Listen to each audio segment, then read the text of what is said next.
No, no, no, no.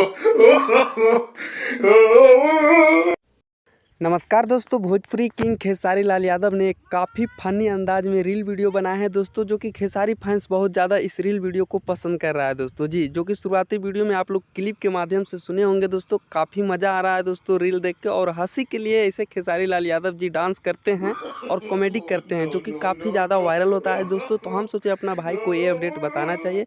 बाकी आप लोग के ये रील वीडियो कैसा लग रहा है दोस्तों, एक बार कमेंट में ज़रूर लिखिएगा। और आप लोग खेसारी फैंस है तो दबा कर इस वीडियो को शेयर कर दीजिए दोस्तों। यूट्यूब पे तेजी से वायरल हो रहा है दोस्तों जी। और आप लोग के बता दें दोस्तों कि खेसारी लाल यादव जी के जो गाना आया था दोस्तों, कमर डैमेज, उसी गाना पे रील वीडियो बनाया है दोस्तों। और इस गाना का काफ़ी ज़्यादा रील बन रहा है दोस्तों इंस्टाग्राम पे। तो आप लोग जाइए और ढेर सारा रील वीडियो बनाएं।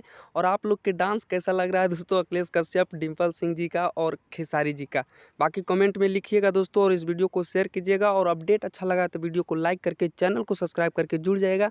यहाँ पे खेसारी लाल यादव जी के ऐसे ऐसे वीडियो देखने को मिलते रहेगा दोस्तों। जितना कॉमेडी या फनी अंदाज में रहेगा दोस्तों, हर एक वीडियो का चैनल पे अपडेट देते रहेंगे दोस्तों। बाकी वीडियो पसंद आया तो एक बार लाइक कर दीजिए और चैनल को सब्सक्राइब कर लीजिए।